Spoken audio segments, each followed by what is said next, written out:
Good morning to all the dear students. Today I am going to teach you history of class 7th.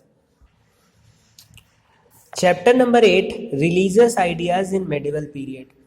यानी मध्यकालीन समय में किस तरीके का आइडिया था, मेडिवल आइडिया, रिलीजियस आइडिया क्या था, यानी धार्मिक विचार कैसे थे।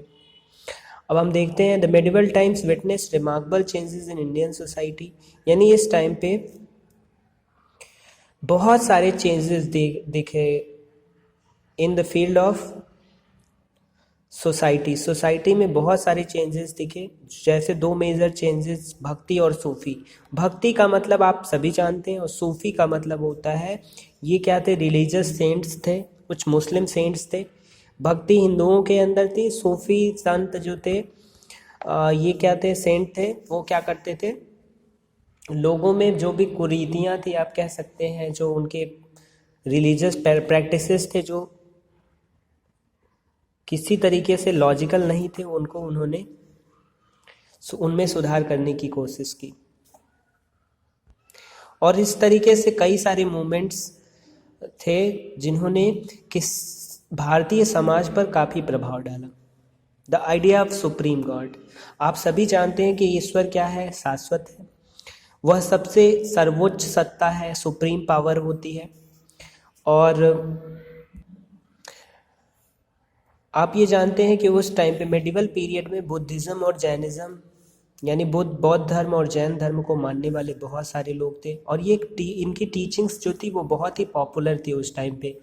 आपने पुराणों के बारे में भी पढ़ा है, इसमें कुछ देवी देवताओं की पूजा की जाती थी। जैसे जो शैव थे वो शिव की पूजा करते थे, विष्णु की पूजा करने वाले भी थे, दुर्गा की भी पूजा करते थे।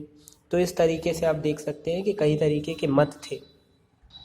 न्यू भक्ति इन साउथ इंडिया, यानी दक्षिण भारत में भी 7th और 9th सेंचुरी में भक्ति का काफ़ी प्रचार हुआ।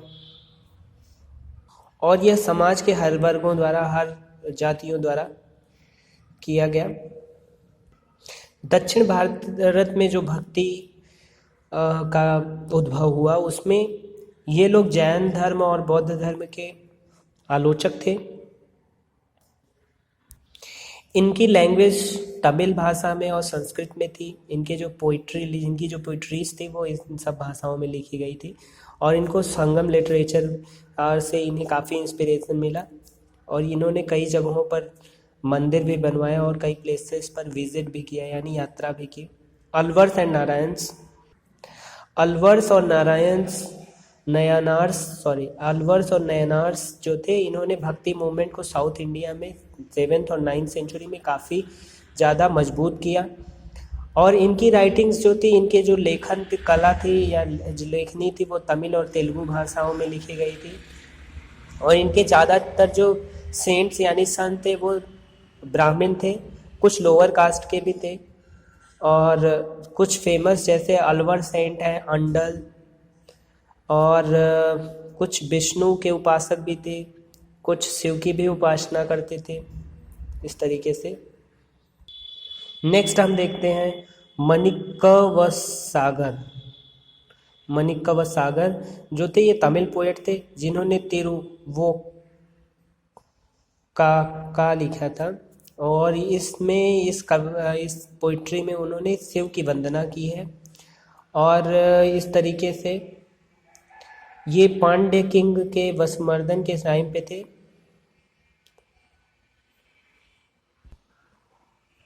वर्गुन वर्मन सेकेंड, ये मदुरई में रहते थे और इन्होंने शिव की उपासना की। और कई सारे जगहों पर इन्होंने क्या किया, शिव के टेम्पल्स भी बनवाए, मंदिर भी बनवाया। और ये एक जगह से दूसरी जगह तक केवल भगवान की पूजा करते हुए, आराधना करते हुए पैदल जाते थे। रामानुज के बारे में पढ़ेंगे। रामानुज जो थे वो बहुत ही महान भक्ति संत थे। इनका जन्म हुआ था मद्रास, जो आज चेन्नई है, उस जगह पर इनका जन्म हुआ था। और इन्होंने कास्ट सिस्टम का काफ़ी विरोध किया। और इन्होंने कई सारे चीज़ों को बताया कि लोग धर्म के मूलभूत नियमों को भूल जा रहे हैं। और इन्होंने भक्ति पर बहुत ही ज़्यादा जोर दिया। ये भगवान विष्णु के उपासक थे और इन्होंने संस्कृत और अन्य भाषाओं में उनकी उपासना की और कई सारे इनके शिष्य भी बन गए। और रामानंद जो थे इनके ही शिष्य थे। बाद में ये वाराणसी में उन्हें भेजा उन्होंने, और उनके जो रामानुज के मैसेज को पूरे वाराणसी में उन्होंने फैलाया। फिर हम जानते हैं, आप सभी जानते हैं शंकराचार्य के बारे में। शंकराचार्य एक भक्ति साधक थे और इनका जन्म क्या हुआ था, 8th सेंचुरी में हुआ था केरल में। शंकराचार्य पूरे भारतवर्ष में इन्होंने ज्ञान की खोज में पूरे भारत का भ्रमण किया था और उन्होंने ये बताया कि ये संसार माया का बंधन है और ब्रह्म एक है और ईश्वर और मनुष्य में कोई अंतर नहीं है। और उन्होंने कहा वास्तव में विक सुख वही उठा सकता है जो ब्रह्म में विलीन है। नेक्स्ट है बसावन्ना।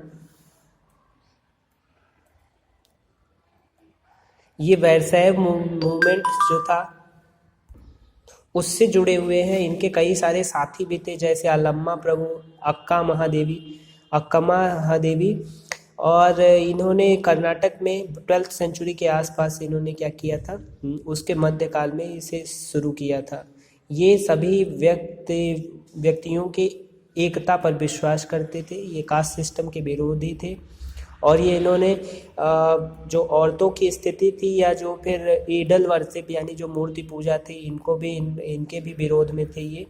इन्होंने कई सारे मतलब मंदिर के निर्माण में इनका विश्वास बिल्कुल नहीं था। मंदिर का निर्माण नहीं होना चाहिए इनके हिसाब से। सेंट्स ऑफ महाराष्ट्र के कई सारे संत, महाराष्ट्र में भी कई सारे सेंट हुए जो 13 to 17 सेंचुरी के बीच में, जैसे जनेश्वर, नामदेव, एकनाथ, तुकाराम, सुक्कूबाई। और इन्होंने क्या किया, भक्ति की भावना को मराठी लैंग्वेज में के अपने गीतों के माध्यम से इन्होंने फैलाया। और आप ये देख सकते हैं इनके बीच में एक चोखा मेला जो थे, ये भी काफ़ी, ये महर कास्ट यानी अनटचेबल दलित थे, कास्ट के थे। इन्होंने भी क्या किया, काफ़ी इंस्पायर किया। और विट्ठल नाथ के बारे में आप जानते हैं, इन्होंने विट्ठल संप्रदाय को आगे बढ़ाया। और भी देखते हैं नरसी मेहता, गुजराती सेंट थे। उन्होंने वैष्णव, पेन ऑफ द अदर्स, वैष्णव जन तो तेनी कहिए, पीर पराई जाने ना, ये सब आपने पढ़ा होगा। संत तुकाराम, अब देखिए संत तुकाराम के बारे में आप यहाँ पढ़ेंगे। इनके विलेज का नाम देहू था, जो कि पुणे में यानी महाराष्ट्र में है। जब वे 29 साल के हुए तो उन्होंने पूरा संसार त्यागने का निश्चय लिया और उन्होंने कई सारे वर्सेस यानी आप पोइट्री लिखा। उन्होंने कई सारे पोयम लिखा और उनकी मृत्यु 1649 में हुआ। उनके कुछ पोयम नीचे दिए गए हैं। सुक्कूबाई, ये काफ़ी फेमस थी महाराष्ट्र में और इन्होंने कई सारे पोयम भी लिखे, आप ये पोयम देख सकते हैं। चोखा मेला एक मराठी सेंट थे जो पंढरपुर के पास नज़दीक रहते थे 14th सेंचुरी में। इनका जन्म महर कास्ट में हुआ था और इन्होंने भी क्या किया था कि अपने जीवन में इन्होंने बहुत सारे वर्सेस लिखे और भगवान की उपासना में इन्होंने कई सारे पोएम्स भी लिखे। कई सारे क्रिटिक्स भी थे, जैसे नाथ पंथीस, सिद्धाचार्यास और योगीस, ये थे। इनमें भी ये तो क्रिटिक थे। ये धर्म के क्या कह सकते हैं, क्रिटिक्स थे। इस्लाम एंड सूफिज़म, अब हम इस्लाम और सूफ़ी विचारधारा को हम पढ़ेंगे। भक्ति मूवमेंट हमने पढ़ लिया, कई सारे, जैसे शंकराचार्य, रामानुजन, आपने विट्ठलनाथ और कई नामदेव, चोखा मेला या अन्य सारे लोगों के बारे में पढ़ा। अब हम इस्लाम और सूफ़ी जो कि मुस्लिमों से रिलेटेड था, उसके बारे में पढ़ेंगे। सूफ़ी जो संप्रदाय था ये मिडिल ईस्ट में यानी मध्य पूरब में इसकी शुरुआत हुई। इसका मतलब ऊन था यानी बुनना। भक्ति सूफ़ी जो संत थे उन्हें पीर कहा जाता था। ये क्या करते थे, मेडिटेशन, लव और डिवोशन में विश्वास करते थे। अपने डांस म्यूजिक के थ्रू इन्होंने लोगों के दिल में जगह बनाई और लोगों को जो भी क्या कह सकते हैं, लोगों के अंदर जो भी कट्टरपंथी विचारधारा थी उसको ख़त्म किया। और इसमें इसी के अंतर्गत सूफी संप्रदाय में चिश्ती और सहारवर्दी सिलसिलास भी आए। ख्वाजा मोइनुद्दीन चिश्ती, ख्वाजा मोइनुद्दीन चिश्ती जो थे ये काफ़ी सेंट्रल एशिया में से ये भारत आए। इन्होंने अपना निवास स्थान अजमेर को बनाया। 1236 सेंचुरी में इन्हें अजमेर में दफनाया गया और ये काफ़ी लिबरल थे। रिलीजियस लिबरलिज्म को इन्होंने क्या किया, फॉलो किया। रिलीजियस लिबरलिज्म का मतलब होता है धार्मिक, आप कह सकते हैं, सापेक्षता को इन्होंने ध्यान में रखा और चिश्ती संप्रदाय को आगे बढ़ाया। उलेमा ने इनका विरोध किया, उलेमाओं ने, लेकिन चिश्ती संप्रदाय के लोग कव्वाली करते हैं एक आपस में इकट्ठा करके, और इनका जो भगवान की पूजा है, ईश्वर की उपासना है, वो काफ़ी भी प्रसिद्ध है। और इनकी जो दरगाह है वहाँ हिंदू, मुस्लिम और चिश्तिया संप्रदाय के बहुत सारे लोग यहाँ क्या करते हैं, हिंदू मुस्लिम अजमेर में जाकर उनको ट्रिब्यूट करते हैं या उन्हें चादर चढ़ाते हैं।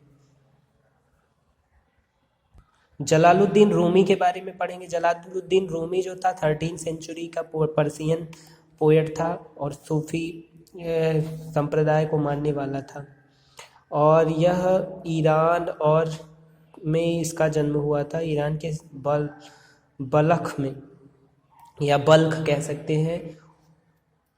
इनको दफनाया गया कोयना में और वहीं इनका प्लेस ऑफ पिलग्रिमेज बना। ये काफ़ी तीर्थ स्थल बन गया उसके बाद से। ख्वाजा बख्तियार काकी, ख्वाजा बख्तियार काकी ये क्या थे, एक सूफी संत थे। काकी जो बख्तियार काकी थे, इन्होंने क्या किया कि सूफी संप्रदाय को ही इन्होंने माना और ये काफ़ी प्रसिद्ध सूफी संत थे जिनकी दरगाह चिश्ती ऑर्डर फ्रॉम दिल्ली, यानी इनका ताल्लुकात कहाँ से था, दिल्ली से था।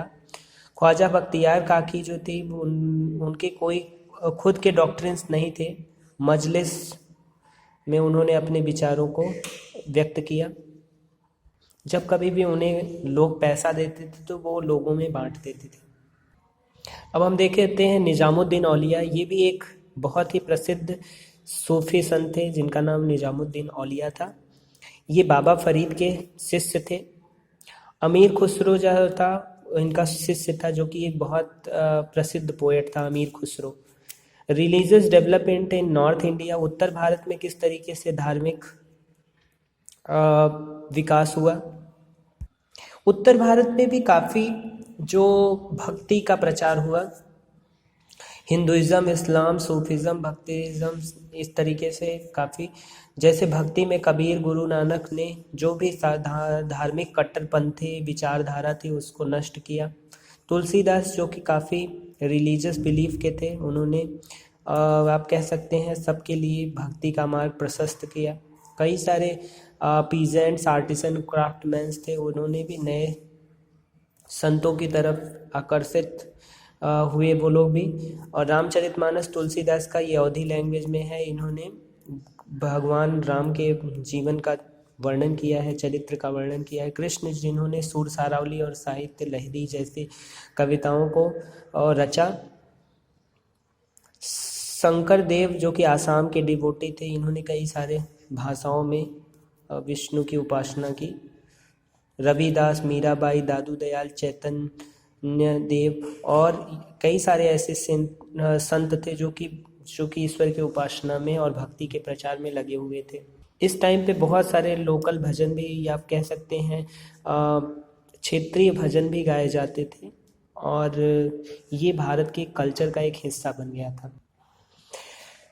कबीरदास के बारे में आप जानते हैं, ये केस स्टडी है, इसको मैं नहीं पढ़ाऊँगा, आप खुद से पढ़िएगा इसको। What is the name associated with earliest Tamil literature? उसको हम संगम लिटरेचर कहते हैं। सेकेंड है who among the following was a saint poet of Maharashtra? इसमें से कौन सा पोएट जो कि महाराष्ट्र से बिलोंग करता है? तो Tukaram. Which one of the following is associated with Nayanar and Alvar saints, south India से। Religious order of Sufism was called silsilas. Fill in the blanks. Couplets written by bhakti saint Kabir, इसको दोहा कहा गया। द प्रेयर सॉन्ग भजन, और devotion to God is bhakti. Next है the Islamic mystic Sufi. Next देखते हैं fill in the blanks appropriate word from the list. Number 1, both the bhakti and Sufi movement left the everlasting impact on the people. The bhakti saint of south India encouraged use of Tamil language. Manikavas Sagar was the minister of Vargun II. Narsi Mehta was an important Gujarati saint. 5th है Sufi saint were known as peers. True false बताना है। The Nainar and Alwar saints were the devotees of Shiva and Vishnu. True है। Ramanujam preached in the language of people, ये है true। Vaishnav movement was started in Gujarat, false। Sikhism found by Kabir, false है। Jalaluddin Rumi was Sufi mystic, true। इसी के साथ ये chapter complete होता है। Thank you so much.